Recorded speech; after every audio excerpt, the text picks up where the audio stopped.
Et quand nous allons dans le livre de Deutéronome 12, 23 à 25, le Seigneur dit ceci.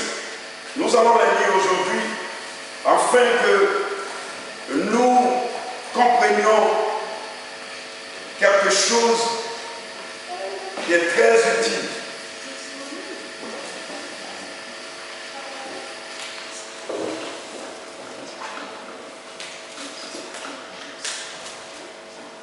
Lévitique 17, au verset 11.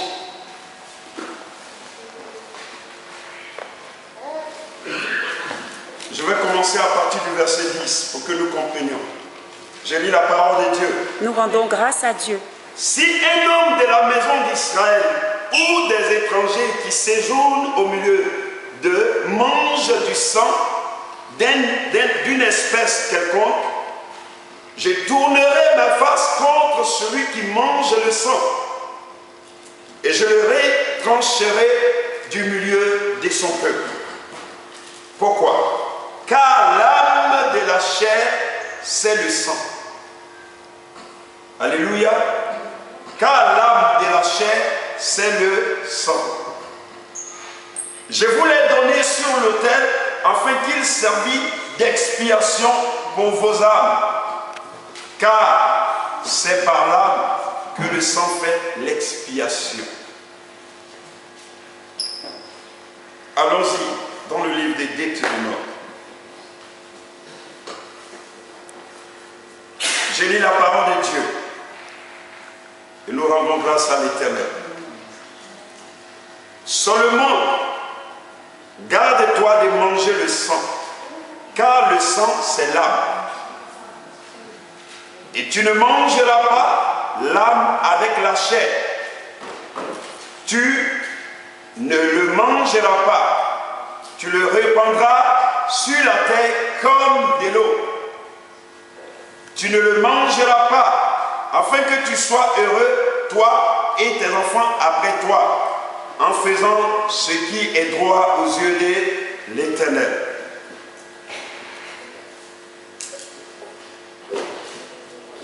Alléluia. Amen. Au verset 27, tu offriras tes holocaustes, la chair et le sang, sur l'autel de l'Éternel, ton Dieu. Dans tes autres sacrifices, le sang sera répandu sur l'autel de l'Éternel, ton Dieu, et tu mangeras la chair. Alléluia. Amen. Lorsque nous allons dans le livre de Genèse chapitre 2 au verset 7, nous allons voir que lorsque Dieu a créé l'homme, il a formé l'homme de la poussière. Et quand il a formé l'homme de la poussière, l'homme était sans vie. Et quand Dieu est venu, Dieu va souffler dans les narines de ce corps qu'il a formé.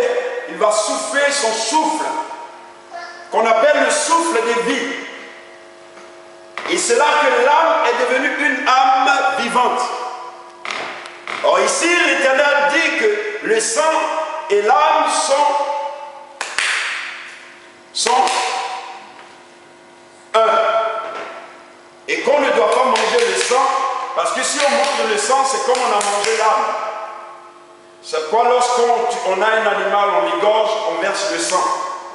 Parce que le sang, c'est sacré. Ça ne se mange pas. Et c'est pourquoi le diable fait toujours le contraire. Il fait boire le sang aux gens pour qu'il y ait beaucoup de délits. Pour que les gens soient traduits en justice de l'Éternel Dieu. Parce que Dieu défend qu'on ne boive pas le sang, qu'on ne mange pas le sang, mais que la chair seule. Le diable va maintenant occuper des catégories de personnes. Il va leur dire, buvez le sang pour avoir l'autorité. C'est comme ça que les gens font les sacrifices humains. Or là, ils sont déjà jugés. Parce que c'est un ordre que Dieu donne à qui que ce soit de ne pas consommer le sang. Alléluia. Amen. J'ai une question. Oui. Je suis interpellée parce que quand je lis ce verset-là, je suis bouche bée parce que du coup, ça voudrait dire que moi qui mange le boudin, je ne dois pas le manger. Le quoi? Le boudin. C'est quoi le boudin? Le boudin. Ça a l'air de sang de porc. Des saucissons. C'est une forme de charcuterie qui est faite à base de sang. C'est une charcuterie C'est avec du fabriqué. sang. Avec du sang. Avec du sang. Oui, que du sang. Que du sang. Que l'on met dans un boyau et qu'on fait Non, il y cuire. a des épices, des oignons et tout. On le fait cuire. Ah bon? Je la prends aussi. Vous l'avez déjà goûté, c'est sûr. Mais sans savoir. Mais on sait pas qu'avec les sangs, mélangés avec des épices et quelques viandes, des morceaux de viande hachée. Vous savez, Moi, tu dis? par exemple, chez nous, quand on tue les chèvres, Mhm. les sangs sur le pain, on les bouffe, on les mange pas. Non, mais il faut C'est sous forme de... Quand tu les gorges, Il faut les faire. pourquoi le mouton meurt? C'est parce que le sang sort. Tout à fait. Si le sang est sorti, il peut arriver que c'est pas comme un linge qu'on presse. Même si tu presses le linge, il y a quand même l'humidité dans le tissu. Ouais. Mais cela ne veut pas dire qu'il y a la quantité d'eau que tu avais plongée dans le linge. Toute cette quantité est là. Mais le simple fait, ça dit d'avoir l'idée de vouloir extraire le sang et de le boire. Et qu'est-ce que tu en fais? Tu oublies, parce que ce que le diable fait, il enseigne, ça veut dire que ça donne le pouvoir. Quand Dieu interdit quelque chose, c'est parce que ça donne quelque chose. C'est pourquoi le diable est allé dans le jardin, il a demandé, qu'est-ce que Dieu vous défend réellement? Qu'est-ce que Dieu vous a dit? Et quand Ève a dit que Dieu a dit de ne pas faire ça, le diable sait automatiquement, c'est là que se repose l'autorité. Donc tout ce que Dieu interdit, le diable vient pour pouvoir pousser les hommes à le faire. Vous voyez? Donc, quand on tue l'animal, le sang est versé. C'est parce que le sang est versé que l'animal meurt. Mais il y a quand même des taches de sang qui restent dans la viande. Ce n'est pas de ça que Jésus parle. Ce n'est pas de ça que Dieu Oui, mais parle. moi, c'est pas de ça non plus, parce que c'est vraiment... Oui, je voulais préciser chez moi, là, chez moi. Quand on tue une chèvre, on protège les sangs, on les déverse, c'est pas chez On creuse, on tue Ah, non, l'animal. non, non, c'est dans une bassine, ça peut être récupéré. On va préparer un C'est ce que vous faites. Ben oui, parce que moi, je suis kassaïen comme lui. On le fait chez moi. Chez nous, ça ne se fait pas. Mais même Je aux ne savais Antilles, pas. ça se fait partout. Je vous assure, je ne savais pas qu'il y avait cette interdiction. Mais déjà, à l'origine, chez nous, quand on tue un animal, si c'est un poulet, on creuse un peu. Bon, parce qu'on se dit, le sang, c'est sacré. Il ne faut pas laisser le sang n'importe comment. Donc on creuse toujours, on égorge l'animal, et après on verse la terre sur le sang. On ne bouffe pas le sang. Mais je ne savais pas que c'était une interdiction aussi de la part de l'Éternel. Ce n'est qu'après ma conversion que je découvre que c'est pas bon de bouffer le sang, parce que le sang et l'âme, pour Dieu, sont pareils. C'est la vie. C'est consommer une vie. C'est ce que le Seigneur, nous-mêmes, nous venons de lire. Donc le sang, il est sacré. On a consommé assez. Maintenant que tu es conscient, tu n'es pas obligé d'aller dans la tradition, parce qu'il y a des traditions qui sont un obstacle à la parole de Dieu. c'est vrai, c'est même pas une Il y tradition. a des coutumes. Non, Ça se mange partout, même aux Antilles, c'est pas une tradition. Et une chèvre, on les gorge, on protège. C'est pas ignorance. C'est normal. C'est pas ignorance. Tant que tu n'as pas la vérité, tout ce que tu fais est bon. Mais du moment que tu as comment on appelle, le miroir devant toi qui te corrige, automatiquement quand tu regardes le miroir, tout de suite tu te réveilles, tu perds devant les gens sans savoir que tes yeux, tout ça, tu es sale. Mais il suffit de regarder la glace, tu ne retourneras pas au milieu des gens. C'est comme ça la parole de Dieu. Donc la parole de Dieu vient pour nous enlever dans l'ignorance. Ce qu'on croyait vrai, Dieu vient pour nous dire ça, c'est pas vrai. Qui est-ce qui croyait que Jésus était venu pour sauver? Personne d'entre nous. Mais Dieu est venu pour nous convaincre que Jésus-Christ est venu pour payer le prix pour nous. Et quand nous avons accepté cette vérité, c'est cette vérité qui nous amène aujourd'hui à parler de Jésus-Christ. Donc, au moment où vous ne saviez pas, ça n'a pas d'effet. Mais maintenant que vous avez la vérité, selon la parole de Dieu, il n'y aura plus d'excuses pour vous. Parce que c'est la parole de Dieu. Les saucissons légers. Eh bien maintenant tu le sais. Je parle des chasseurs, tués par balle. Souvent ça arrive aussi. Des gibiers qui n'ont pas été égorgés. On le mange au... Avant qu'il ne meure, il y a quelque chose qui se passe. C'est pourquoi je parle des deux entités. Il y a le sang, il y a le souffle. Quand on te tue, si le souffle sort, le sang va disparaître. Parce que les deux font vivre l'âme. C'est pourquoi je disais que l'âme est comme le trait d'union entre le corps et l'esprit. En lui, il y a le sang, il y a le souffle. Si l'un d'entre les deux n'est plus dans le corps, l'homme meurt tout de suite. L'animal meurt aussi. Alléluia. Amen. Donc, révélons, c'est pourquoi j'ai dit que notre temps, ce sujet-là, il est très, très important pour comprendre beaucoup de choses.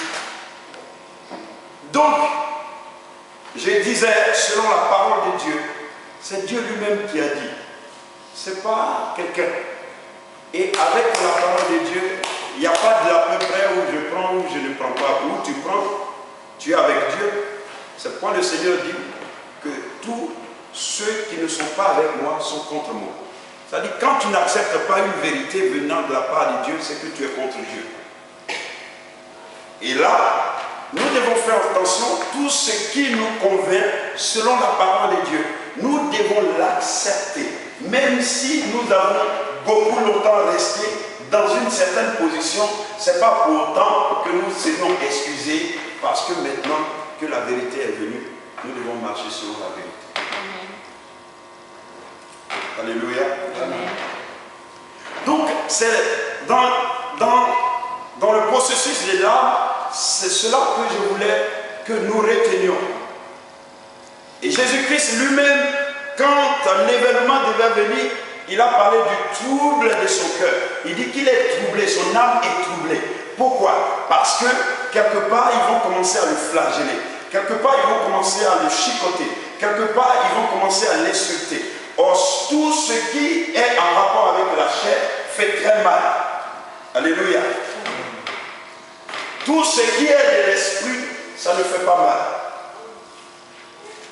C'est ce qui est charnel, c'est ça qui trouble beaucoup notre homme intérieur. C'est pourquoi Jésus lui-même va prier Dieu. Quand il a vu que dans la chair, l'homme est trop faible, il a dit, l'heure est venue pour qu'il souffre. Mais est-ce pour autant qu'il doit détourner cette heure? Il ne peut pas l'éviter. Parce qu'il faut qu'il paye le prix. Mais néanmoins, son âme était troublée. Parce qu'il était à la fois charnel et spirituel. Et quand nous avons des problèmes, c'est notre côté charnel qui fait troubler l'âme. C'est-à-dire le sang. C'est ça qui fait troubler l'âme. Mais vous voyez, quand nous voulons nous relever, nous affermir, Dieu nous affermit du côté de l'esprit, qui est le souffle. C'est ce que Dieu a affermi en nous. Mais ce n'est pas la chair. Parce qu'il faut que l'esprit devienne fort et domine les émotions de la chair pour que la chair résiste à tout ce qui est trouble. Alléluia. Et c'est pourquoi il est important que nous nous intéressons beaucoup à notre esprit, que nous nourrissons beaucoup notre esprit.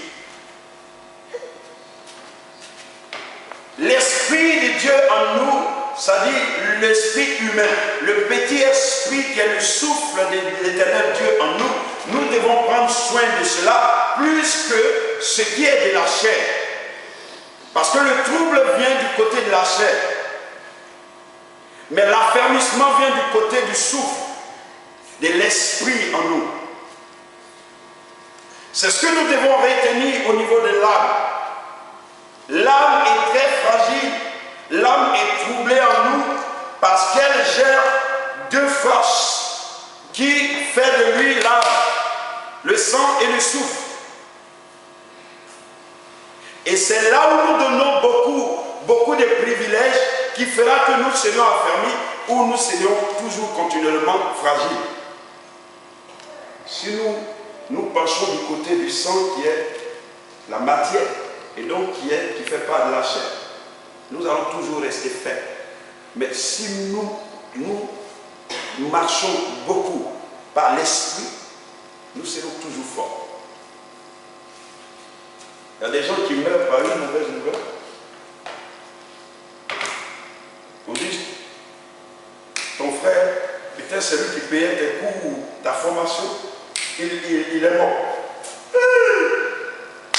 La personne tombe et elle est morte.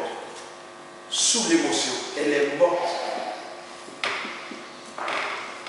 Parce qu'elle a laissé beaucoup cette mauvaise nouvelle s'emparer de sa chair. Et donc le cœur va être secoué. Et comme c'est le côté chair qui a dominé devant l'événement, directement ça relâche, le cœur relâche et tu meurs. Mais quand on t'annonce la nouvelle et tu restes inébranlable et tu commences à analyser, parce que tu as été enseigné que quelqu'un doit mourir, que tous nous sommes appelés à mourir, que c'est Dieu qui donne la vie à l'homme et qui peut la reprendre quand il veut et il n'a pas de jugement. Alors si on te donne une mauvaise nouvelle, ça ne peut qu'être un panneau de stop pour toi.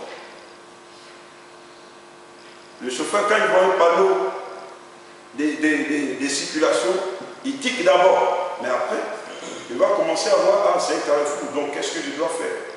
Et il s'en va. C'est comme ça les nouvelles doivent être pour nous. Quand la nouvelle vient, elle va nous frapper, elle va nous cogner, elle va nous amener à nous arrêter, mais à réfléchir et à s'appuyer sur la parole de Dieu pour nous réélever et être au-dessus de la nouvelle. Oui. Où réside alors l'émotion des hommes? Dans l'âme. L'émotion se trouve toujours dans l'âme, mais du côté du sang.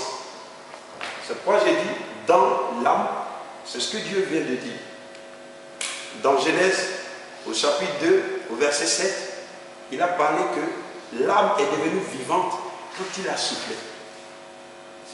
C'est là que l'âme est devenue vivante. Ici, il parle du sang et de l'âme. Donc les deux sont dans l'âme. Est-ce que tu comprends? Tu saisis quelque chose? L'émotion, moi j'ai posé la... Mais c'est ce que je veux dire. C'est ce qu'on va lire tout de suite dans Galates. On va voir que tout ce qui est émotionnel vient du côté de la chair. Alors, si l'émotion est dans la chair et que la chair vit par le sang, c'est que les émotions vivent dans le sang de l'homme. Circulent. Tout ce qui est émotionnel est charnel. C'est pas spirituel. Alléluia. La connaissance vient de l'esprit. L'esprit, lui, se nourrit que de la connaissance. Et tout ce qui est émotionnel, sentimental, c'est la chair.